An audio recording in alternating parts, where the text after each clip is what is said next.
vaccine mandates, the vaccine requirements that start today, and the ones still on hold. Where and when you can expect showers to take back over. No more dry weather. And trash to treasure, the Broadway actress who uses stuff she finds on the streets to decorate her home. This is News 4 Now for September 27th. I'm Jen Maxfield. New York City's vaccine mandate for teachers was supposed to take effect today, but it's on hold once again, pending a review by a 3-judge panel this Wednesday. The union representing teachers says they hope the city will use that time to prepare for potential staff shortages. The school's chancellor, however, sent a letter telling workers to expect the mandate to go into effect later this week, and Mayor de Blasio agrees. We've been in court with this very same set of information, very same argument at both the state and the federal level. We've won previously. We expect to win again and quickly this week. 2 major changes to the city's school COVID policy are starting today. Schools will conduct random COVID testing weekly instead of bi-weekly, and also unvaccinated students will no longer have to quarantine if they were masked and kept at least 3 feet of distance from a positive case in the classroom. A new mandate takes effect today that requires healthcare workers in New York to have at least 1 shot of a COVID-19 vaccine. Workers who are unvaccinated could face disciplinary action, including losing their job. The state's Department of Labor also clarified healthcare workers will not qualify for unemployment unless they have a valid doctor's note. A suspected gunman was shot by police in Inwood early this morning.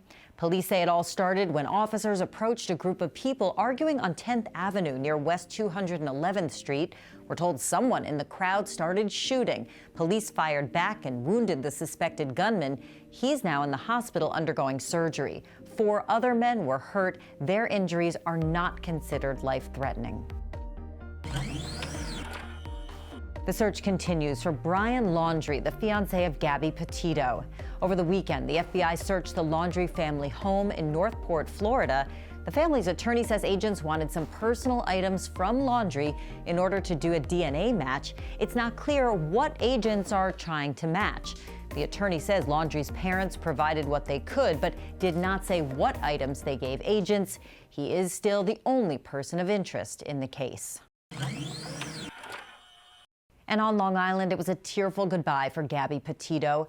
Family, friends, and community members streamed into the Maloney Funeral Home in Blue Point yesterday. Gabby grew up there, and her family calls the Long Island town their home. Many people who showed up never knew her, but were touched by her story. Her father and stepfather remembered her as a kind, creative person who was independent and free-spirited. Both say Gabby's death is a reminder that life is too short. If there's a trip you guys want to take it now. She is an example for all of us to live by, to enjoy every moment in this beautiful world as she did.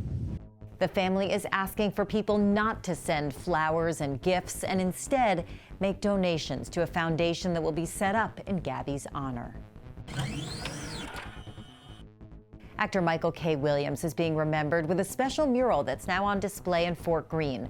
Over the weekend, family and friends attended the unveiling on the brick wall next to the Fulton Street subway stop. It's meant to honor the Brooklyn native who is best known for playing Omar Little in the HBO series The Wire. The New York City Medical Examiner says Williams died from a multiple drug overdose earlier this month. He was 54 years old. Hi there, I'm Storm Team 4 meteorologist Maria LaRosa. Hope you enjoyed a very warm, a little breezy afternoon. We are in store for some changes, and we're first going to see the clouds move in and then some showers, even a few thunderstorms possible. But a great evening, temperatures staying in the mid-70s with fair skies, and then the clouds begin to move in overnight, and temperatures are held into the mid and upper 60s, so not as cool as the last few mornings. But you can see the rain holds off. It's not really until tomorrow morning, especially to the north and west, we could see a few showers. More scattered, though, as the day goes on, so keep that in mind. One of the changes, of course, also being the high temperatures going to be back to cooler once that front comes on through. But in the meantime, a mild morning, mid-60s from the city, Newark, Merrick, and Islip, upper 50s from Poughkeepsie to Monticello. Otherwise, a quiet start to the day. Do you think you could decorate your apartment with things you found in the street? New York Live introduces us to a Broadway actress who does just that.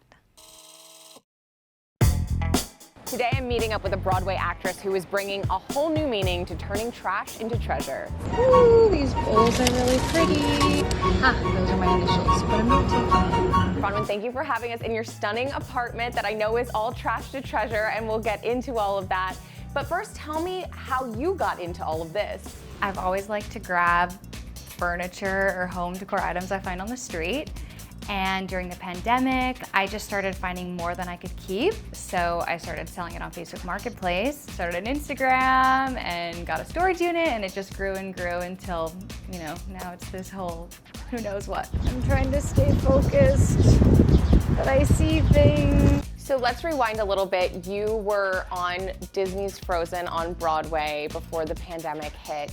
Talk to me about what that transition was like. You know, I think most of us in New York went from having a packed schedule, you know, wishing for a week off, to just suddenly nothing. I mean, I've just never had that much time on my hands, so I started doing this slowly, and that sort of blossomed from there. Okay, so this was a desk that I found. Had them cut it to size, and now it's 2 nightstands on either side. Okay, so walk me through exactly how the process works. Some of it is just when I'm, you know, out doing my business, running errands, going to a friend's house. I just keep my eyes open. If I see something that sort of inspires me and I have time to grab it, I grab it. A lot of stuff is just out. Okay. You know, the big furniture pieces, the big art, so much stuff is just sitting out. Love to hang trash on the walls, so most of the prints in my apartment are from books that I found in the recycling. So this is a project that I'm gonna start working on soon. It's a super high-end table, like from Paris. The brand is on the bottom. Okay, so even when you are back starring on Broadway, please do not stop doing this, because this is awesome. Okay, I won't.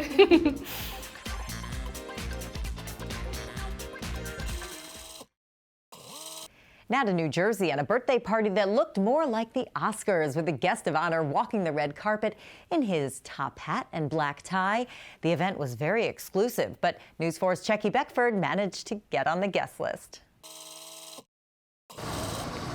From the limos to the police escort to the red carpet. You'd think this was a party for a VIP. Well, he's important, all right. But Innocent is a dog. Innocent! I just love him. I love him. Innocent and his doggy friends walked the red carpet of his annual birthday bash. Thrown by his owner, Cookie Morrison, at Inglewood's Splish Splash Doggy Daycare. A DJ spins tunes while dozens of dogs dressed in tuxedos and dresses take to the floor. It's a ball. It's the only good party I'm invited to. Well, Cookie says last year Innocent's party was canceled because of the pandemic, but he has a number of health conditions, so this year it was important that the party went on. He was hospitalized twice. Yeah, last year he wasn't supposed to be here, August of last year, but he's here. So I figure I'm going to give him a big party this year. The Yorkie Bichon mix turned 14 last week. His birthday parties are well known to many in Inglewood, largely because of the work Innocent has done in the community. He's a pet therapy puppy. He goes to all the schools in Teaneck, Holy Name Hospital, Hackensack Hospital. Attendees say it may seem silly, but in a time when so many feel separated by the pandemic. I just got on a plane today to come here. This dog's over-the-top birthday party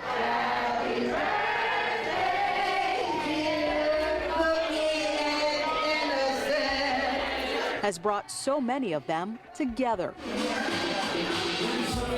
In Inglewood, Checky Beckford, News 4, New York. Thanks so much for joining us. We'll see you tomorrow.